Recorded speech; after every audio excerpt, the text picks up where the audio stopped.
India Pakistan ಮಧ್ಯೆ ನಿಜವಾಗ್ಲೂ ಈಗ ಯುದ್ಧ ಶುರುವಾಗಿದೆ. ನಿನ್ನೆ ರಾತ್ರಿ ಪಾಕಿಸ್ತಾನದಲ್ಲಿರುವ 12 ನಗರಗಳ ಮೇಲೆ ಬ್ರಹ್ಮೋಸ್ ಮಿಸೈಲ್ ಅನ್ನ ಹಾಕಿದೆ. ಮೊಟ್ಟ ಮೊದಲ ಬ್ರಹ್ಮೋಸ್ ಅನ್ನ INS ವಿಕ್ರಾಂತ್ ನ ಮೂಲಕ MiG-25 ಯುದ್ಧ ವಿಮಾನಗಳು ಕರಾಚಿ ಪೋರ್ಟ್ ಮೇಲೆ 8 ರಿಂದ 12 ಮಿಸೈಲ್ ಅನ್ನ ಹಾಕಿದ್ದಾರೆ ಅನ್ನುವ ನ್ಯೂಸ್ ಈಗ ಬರ್ತಾ ಇದೆ. ಕೋಲ್ಕತ್ತಾ ಕ್ಲಾಸ್ ಡೆಸ್ಟ್ರಾಯರ್ಸ್ ಕರಾಚಿ ಮೇಲೆ ಮಿಸೈಲ್ ಗಳನ್ನ ಹಾಕಿದೆ. ಅಂದ್ರೆ ಅಫಿಷಿಯಲ್ ಆಗಿ ಈಗ ಯುದ್ಧ ಶುರುವಾಗಿದೆ.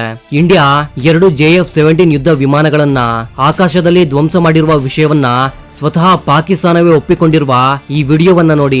ನಿನ್ನೆ ರಾಜಸ್ಥಾನ್ ಗಡಿಯಲ್ಲಿ ಇಬ್ಬರು ಪಾಕಿಸ್ತಾನ್ ಪೈಲಟ್ಸ್ ಅನ್ನ ಇಂಡಿಯನ್ ಆರ್ಮಿ ತನ್ನ ಆಧೀನಕ್ಕೆ ತೆಗೆದುಕೊಂಡಿದೆ.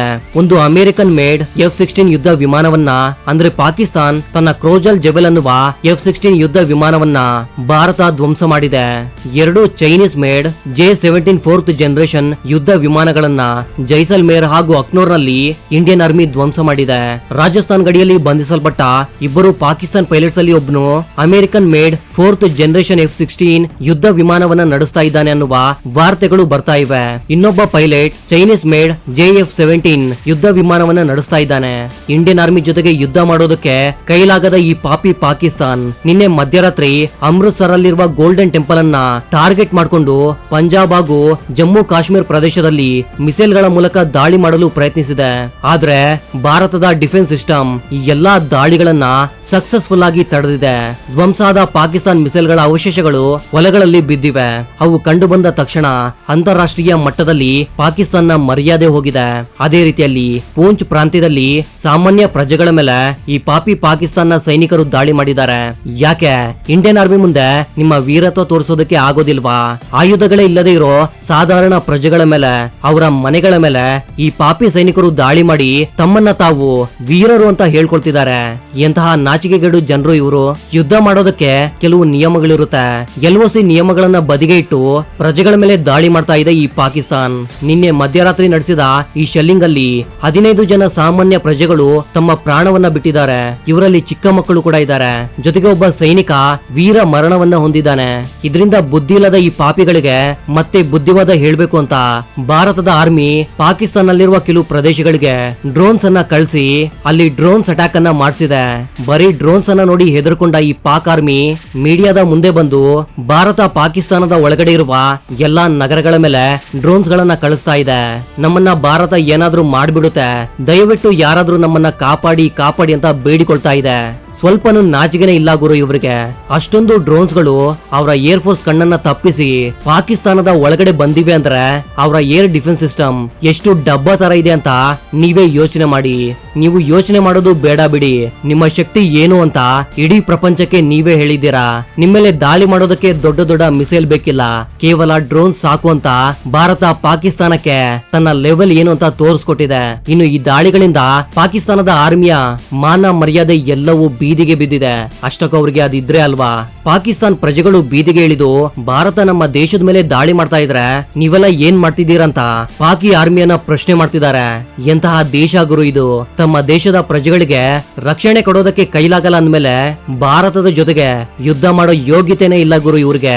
ಇಷ್ಟಕ್ಕೆ ಕೋಪಗೊಂಡ ಪಾಕ್ ಆರ್ಮಿ ನಾವು ಯಾರಿಗೇನು ಕಡಿಮೆ ಇಲ್ಲ ಅಂತ ಹೇಳಿ ರಾತ್ರಿ ಸಮಯದಲ್ಲಿ ಜಮ್ಮು, ಶ್ರೀನಗರ ಹಾಗೂ ಪಂಜಾಬ್ ನಲ್ಲಿನ ಕೆಲವು ಪ್ರದೇಶಗಳಲ್ಲಿ ಡ್ರೋನ್ಸ್ ಹಾಗೂ ಮಿಸೈಲ್ ಗಳಿಂದ ದಾಳಿ ಮಾಡಿದೆ. ಅದು ಕೂಡ ಒಂದೇ ಬಾರಿಗೆ 100 ಡ್ರೋನ್ಸ್ 8 ಮಿಸೈಲ್ ಗಳಿಂದ ದಾಳಿ ಮಾಡಿದೆ. ಇದು ಹಮಾಸ್ ನ ಸ್ಟ್ರಾಟಜಿ. ಯಾಕಂದ್ರೆ ಹಮಾಸ್ ಕೂಡ ಇಸ್ರೇಲ್ ಮೇಲೆ ಇದೇ ರೀತಿಯಲ್ಲಿ ಒಂದೇ ಬಾರಿಗೆ 100 ಡ್ರೋನ್ಸ್ ಇಂದ ದಾಳಿ ಮಾಡಿತು. ಅಂದ್ರೆ ಈ ಭಿಕ್ಷುಕರಿಗೆ ಹಮಾಸ್ ಒಳ್ಳೆ ಟ್ರೈನಿಂಗ್ ಅನ್ನೇ ಕೊಟ್ಟಿದೆ ಅನ್ಸುತ್ತೆ. ಆದ್ರೆ ಪಾಕಿಗಳ ಮುಂದೆ ನಿಂತಿರೋದು ಭಾರತ. ಅದು ಅವರ ತಲೆಯಲ್ಲಿ ಇರಬೇಕು. ನಮ್ಮ ಬಳಿ ಶಕ್ತಿಶಾಲಿಯಾದ S-400 ಏರ್ ಡಿಫೆನ್ಸ್ ಸಿಸ್ಟಮ್ ಇದೆ. ತಕ್ಷಣ ಭಾರತ ತನ್ನ ಏರ್ ಡಿಫೆನ್ಸ್ ಸಿಸ್ಟಮ್ ಅನ್ನು ಆಕ್ಟಿವ್ ಮಾಡಿದೆ. ಪಾಕಿಗಳು ಕಳಿಸಿರುವ ಒಂದೇ ಒಂದು ಡ್ರೋನ್ ಕೂಡ ಭಾರತದ ಒಳಗಡೆ ಬರದೇ ಇರೋ ತರ ಎಲ್ಲಾ ಡ್ರೋನ್ಸ್ ಅನ್ನ ಗಾಳಿಯಲ್ಲೇ ಧ್ವಂಸ ಮಾಡಿದೆ ನಮ್ಮ ಇಂಡಿಯನ್ ಆರ್ಮಿ. ಅಷ್ಟೇ ಅಲ್ಲ, ಪಾಕಿಗಳು ಕಳಿಸಿದ 8 ಮಿಸೈಲ್ ಗಳು ಕೂಡ ಗಾಳಿಯಲ್ಲೇ ಬೂದಿಯಾಗಿವೆ. ಭಾರತ ಹೇಗೆ ಫೈಟರ್ ಜೆಟ್ ಗಳ ಮೂಲಕ ಪಾಕಿಸ್ತಾನದಲ್ಲಿ ದಾಳಿ ಮಾಡಿತೋ ಸೇಮ್ ಅದೇ ರೀತಿಯಲ್ಲಿ ಅವರು ಕೂಡ ಭಾರತದ ಮೇಲೆ ದಾಳಿ ಮಾಡೋದಕ್ಕೆ ತುಂಬಾನೇ ಟ್ರೈ ಮಾಡಿದ್ದಾರೆ. ಆದ್ರೆ ತಮಾಷೆ ಏನಂದ್ರೆ ಆ ಫೈಟರ್ ಜೆಟ್ಸ್ ಗಾಳಿಯಲ್ಲಿ ಹಾರೋದಕ್ಕೆ ಮಾಡೋದಕ್ಕೆ ಶುರು ಮಾಡಿದ ಕೂಡಲೇ ನಮ್ಮ S-400 ಸಿಸ್ಟಮ್ ಪಾಕಿಸ್ತಾನಕ್ಕೆ ಸಂಬಂಧಿಸಿದ 2 JF-17 ಒಂದು F-16 ಯುದ್ಧ ವಿಮಾನಗಳನ್ನ ಗಾಳಿಯಲ್ಲೇ ಧ್ವಂಸ ಮಾಡಿಬಿಟ್ಟಿದೆ. ಈ ವಿಷಯವನ್ನ ಪಾಕಿಸ್ತಾನ ಕೂಡ ಅಫಿಷಿಯಲ್ ಆಗಿ ಒಪ್ಕೊಂಡಿದೆ. JF-17 ಯುದ್ಧ ವಿಮಾನಗಳು ಚೈನಾಗೆ ಸಂಬಂಧಿಸಿದ ಯುದ್ಧ ವಿಮಾನಗಳಾಗಿವೆ. ಇದ್ರ ಮೂಲಕ ಚೈನಾಗೆ ಕೂಡ ಭಾರತ ವಾರ್ನಿಂಗ್ ಅನ್ನ ಕೊಟ್ಟಿರೋ ತರ ಇದೆ.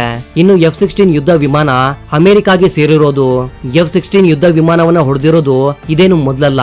ನಿಮ್ಗೆ ನೆನ್ಪಿದ್ರೆ ಕೆಲವು ವರ್ಷಗಳ ಹಿಂದೆ ವಿಂಗ್ ಕಮಾಂಡರ್ ಅಭಿನಂದನ್ ಅವರು ಹಳೆಯ ಕಾಲದ ಯುದ್ಧ ವಿಮಾನದ ಮೂಲಕ F-16 ಅನ್ನ ಹೊಡೆದು ಹಾಕಿ ಯುದ್ಧ ಮಾಡೋದಕ್ಕೆ ಬೇಕಾಗಿರೋದು ಆಧುನಿಕ ಆಯುಧಗಳಲ್ಲ, ಎದೆಯಲ್ಲಿ ದಮ್ ಇರ್ಬೇಕಂತ ನಿರೂಪಿಸಿದ್ರು. ಇದರಿಂದ F-16 ಅನ್ನ ಭಾರತ ಧ್ವಂಸ ಮಾಡಿರೋದ್ರಲ್ಲಿ ಆಶ್ಚರ್ಯನೇ ಇಲ್ಲ. ಇದ್ರ ಜೊತೆಗೆ ಮತ್ತೊಂದು F-16 ಯುದ್ಧ ವಿಮಾನವನ್ನ ಕೂಡ ಗಾಳಿಯಲ್ಲಿ ಧ್ವಂಸ ಮಾಡಲಾಗಿದೆ ಅಂತ ನ್ಯೂಸ್ ಈಗ ಬರ್ತಾ ಇದೆ. ಅಷ್ಟೇ ಅಲ್ಲ, ಅವಾಕ್ ವಿಮಾನವನ್ನೇ ಇಂಡಿಯನ್ ಆರ್ಮಿ ಧ್ವಂಸ ಮಾಡಿದಾರಂತೆ. ನಮ್ಮ IAS ಬಳಗ ಅವಾಕ್ ಅನ್ನುವ ಸ್ಪೆಷಲೈಸ್ಡ್ ವಿಮಾನವನ್ನ, ಇದರಲ್ಲಿ ರೇಡಾರ್ ಕೂಡ ಇರುತ್ತೆ. ಇದು ಉಳಿದ ಚಿಕ್ಕ ಪುಟ್ಟ ಯುದ್ಧ ವಿಮಾನಗಳನ್ನ ಕಂಟ್ರೋಲ್ ಮಾಡಬಲ್ಲದು. ಭಾರತ ಯೋಚನೆ ಮಾಡಿದೆ, ಈ ಭಿಕ್ಷುಕರ ಹತ್ರ ಟೈಮ್ ವೇಸ್ಟ್ ಯಾಕೆ ಮಾಡೋದು, ಫಸ್ಟ್ ದೊಡ್ಡದನ್ನೇ ಹೊಡೆದ್ರೆ ಆಗುತ್ತಲ್ವಾ ಅಂತ ಡೈರೆಕ್ಟ್ ಆಗಿ ಕುಂಭಸ್ಥಳವನ್ನೇ ಹೊಡೆದಿದೆ. ಶತ್ರುಗಳ ಮರ್ಯಾದೆಯನ್ನ ತೆಗಿಬೇಕು, ಆದ್ರೆ ಇಷ್ಟೊಂದು ಹೀನಾಯವಾಗಿ ಮಾನವನ ಕಳಿಬಾರದು. ಪಾಪ ಪಾಕಿ. ಇದನ್ನ ಪಾಪ ಅಂದ್ರೆ ನಮ್ಮ ಬೆನ್ನಿಗೆನೆ ಚೂರಿ ಹಾಕುತ್ತೆ.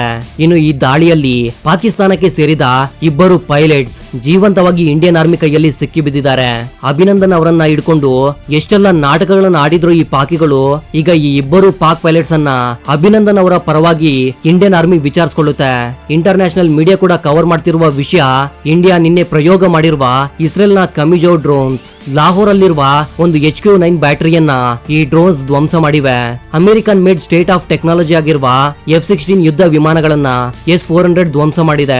ನನ್ನ ಹಿಂದಿನ ವಿಡಿಯೋಗಳಲ್ಲಿ ಹೇಳಿದ್ದೆ ಅಲ್ವಾ, S-400 ಪಾಕಿಸ್ತಾನಕ್ಕೆ ಸರಿಯಾಗಿ ಪಾಠ ಕಲಿಸುತ್ತಂತ. ಈಗ S-400 ಸಿಂಹ ಗರ್ಜನೆಯನ್ನ ಮಾಡ್ತಾ ಇದೆ. ನರೇಂದ್ರ ಮೋದಿಯೇ ಬಂದು ಪಾಕಿಸ್ತಾನವನ್ನ ಕ್ಷಮಿಸ್ಬಿಡಿ ಅಂತ ಇಂಡಿಯನ್ ಆರ್ಮಿ ಬಳಿ ಕೇಳಿದ್ರು ಕೂಡ ಇಂಡಿಯನ್ ಆರ್ಮಿ ಕ್ಷಮಿಸುವ ಪರಿಸ್ಥಿತಿಯಲ್ಲಂತೂ ಇಲ್ಲ. ನಾವು ನಮ್ಮ ವಿಡಿಯೋದಲ್ಲಿ ಮೊದಲೇ ಹೇಳಿದ್ವಿ, ಈ ಬಾರಿ ದೊಡ್ಡದಾಗಿ ಇಂಡಿಯಾ ಪಾಕಿಸ್ತಾನದ ವಿರುದ್ಧ ಯುದ್ಧ ಮಾಡಲಿದೆ ಅಂತ. ನಾವು ಹೇಳ್ದಾಗೆ ಯುದ್ಧ ಈಗ ಶುರುವಾಗಿದೆ. ಯಾಕಂದ್ರೆ ಪೆಹಲ್ಗಾಮ್ ಅಲ್ಲಿ ಪಾಕಿಸ್ತಾನ ಮಾಡಿರೋದು ಕೇವಲ ಉಗ್ರವಾದ ಅಲ್ಲ, ಉಗ್ರವಾದಕ್ಕಿಂತ ಘೋರ ಅದು. ನಮ್ಮ ಹೆಣ್ಣು ಮಕ್ಕಳ ಕಣ್ಣ ಮುಂದೆ ಹಾಗೂ ಅವರ ಮಕ್ಕಳ ಮುಂದೆ ತಂದೆಯನ್ನ ಸಾಯಿಸಿದ್ರೆ ಯಾರಾದ್ರೂ ಸುಮ್ಮನೆ ಇರ್ತಾರ ಹೇಳಿ? ನಿನ್ನೆ ರಾತ್ರಿಯಿಂದ ಬ್ರಹ್ಮೋಸ್ ಮಿಸೈಲ್ಗಳು ಇಸ್ಲಾಮಾಬಾದ್, ಕರಾಚಿ, ಲಾಹೋರ್, ರಾವಲ್ಪಿಂಡಿಯಲ್ಲಿ ವಿಧ್ವಂಸವನ್ನೇ ಸೃಷ್ಟಿ ಮಾಡಿವೆ. ಈ ಯುದ್ಧವನ್ನ ನೋಡ್ತಾ ಇದ್ರೆ ಪಾಕಿಸ್ತಾನದ ನಗರಗಳೆಲ್ಲ ಧ್ವಂಸ ಆಗಿರೋ ತರ ಇದೆ. ಯಾಕೆ ಇಂಡಿಯನ್ ಆರ್ಮಿ ಪಾಕಿಸ್ತಾನದ ಮುಖ್ಯ ನಗರಗಳ ಮೇಲೆನೆ ಹೆಚ್ಚಾಗಿ ದಾಳಿ ಮಾಡ್ತಾ ಇದೆ? ಯಾಕೆ ನಿನ್ನೆ ರಾತ್ರಿನೇ ಮಿಸೈಲ್ ಗಳ ಮೂಲಕ ದಾಳಿ ಮಾಡಿದೆ? ಯಾಕೆ INS ವಿಕ್ರಾಂತ್ ಅನ್ನ ಇಳಿಸಿದ್ದಾರೆ? ಇದೆಲ್ಲ ನಿಮ್ಗೆ ಅರ್ಥ ಆಗ್ಬೇಕಂದ್ರೆ ಈ ಟೈಮ್ ಲೈನ್ ಅನ್ನ ನೋಡಿ. ಪಾಕಿಸ್ತಾನ್ ಪಂಜಾಬ್ ನ ಅಮೃತ್ಸರ್ ಮೇಲೆ ದಾಳಿ ಮಾಡಿರುವ ನ್ಯೂಸ್ ಬಂದಿದೆ. ಮಧ್ಯರಾತ್ರಿ ಪಾಕಿಸ್ತಾನ್ ನಮ್ಮ ಮೇಲೆ ಡ್ರೋನ್ ಅಂಡ್ ಮಿಸೈಲ್ ಗಳಿಂದ ದಾಳಿ ಮಾಡಿದೆ. ಪಾಕಿ ಇಷ್ಟೆಲ್ಲ ಮಾಡ್ತಾ ಇದ್ರೆ ಭಾರತ ಏನ್ ಮಾಡ್ತಾ ಇಲ್ಲ ಅಂತ ಅನ್ಕೋಬೇಡಿ. ಈ ನ್ಯೂಸ್ ಅನ್ನ ನೋಡಿ. India hits Islamabad, Lahore, Sialkot in retaliation to Pakistan ಬ್ರಾಜಿನ್ ಅಟ್ಯಾಕ್. ಇಂಡಿಯಾ ಕೂಡ ಡ್ರೋನ್ಸ್ ಗಳನ್ನ ಕಳುಹಿಸಿ ಪಾಕಿಸ್ತಾನದ ಏರ್ ಡಿಫೆನ್ಸ್ ಸಿಸ್ಟಮ್ ಅನ್ನ ಗಡಗಡ ನಡುಗಿಸ್ತಾ ಇದೆ. ಈ ಡ್ರೋನ್ಗಳು ಪಾಕಿಸ್ತಾನ ಏರ್ ಡಿಫೆನ್ಸ್ ಸಿಸ್ಟಮ್ ಅನ್ನ ತಪ್ಪಿಸಿಕೊಂಡು ಪಾಕಿಸ್ತಾನದ ಒಳಗಡೆ ನುಗ್ಗಿ ಅಲ್ಲಿನ ಕೆಲವು ಪ್ರದೇಶಗಳಲ್ಲಿ ಭಯಂಕರವಾದ ದಾಳಿಗಳನ್ನ ಮಾಡಿವೆ. ಈ ಡ್ರೋನ್ಸ್ ಅನ್ನ ಸೂಸೈಡ್ ಡ್ರೋನ್ಸ್ ಅಂತ ಕೂಡ ಕರೀತಾರೆ. 2ನೇ ಪ್ರಪಂಚ ಯುದ್ಧದಲ್ಲಿ ಜಪಾನ್ ಕೂಡ ತನ್ನ ಶತ್ರುಗಳ ಮೇಲೆ ಸೂಸೈಡ್ ವಿಮಾನಗಳನ್ನ ಕಳಿಸ್ತಾ ಇತ್ತು. ಅಂದ್ರೆ ಅದರಲ್ಲಿ ಪೈಲಟ್ ತನ್ನ ಟಾರ್ಗೆಟ್ ಅನ್ನ ಹಿಟ್ ಮಾಡಿ ಅಲ್ಲೇ ಸತ್ತು ಹೋಗ್ತಾ ಇದ್ರು. ನಿಮ್ಗೆ ಗೊತ್ತಾ, ಲಾಹೋರ್ ಅಲ್ಲಿ ಇಂಡಿಯಾ ಹಾಕಿದ ಬಾಂಬ್ ಪಾಕ್ ಪ್ರಧಾನಮಂತ್ರಿ ಆಗಿರುವ ಶೇಬಾ ಶರೀಫ್ ಮನೆಯಿಂದ ಸ್ವಲ್ಪ ದೂರದಲ್ಲಿ ಆ ಬಾಂಬ್ ಬಿದ್ದಿದೆ. ತಕ್ಷಣ ಆ ಪ್ರದೇಶವನ್ನ ಬಿಟ್ಟು ಬೇರೊಂದು ಸೇಫ್ ಪ್ಲೇಸ್ಗೆ ಶೇಬಾ ಶರೀಫ್ ಎಸ್ಕೇಪ್ ಆಗಿದ್ದಾನೆ. ಅಲ್ಲ ಗುರು, ತಮ್ಮ ಪ್ರಧಾನಿಗೆ ಸೇಫ್ಟಿ ಇಲ್ಲ ಅಂದ್ರೆ ಇನ್ನು ಅವರ ಪ್ರಜೆಗಳಿಗೆ ಏನ್ ರಕ್ಷಣೆ ಕೊಡ್ತಾರೆ ಗುರು ಈ Paki army? So that was the info my dear thinkers. ಮತ್ತೊಂದು ಲೇಟೆಸ್ಟ್ ವಾರ್ ಅಪ್ಡೇಟ್ ಜೊತೆಗೆ ಮತ್ತೆ ಸಿಗ್ತೀನಿ. ಅಲ್ಲಿವರೆಗೂ ಜೈ ಹಿಂದ್, ಜೈ ಕರ್ನಾಟಕ.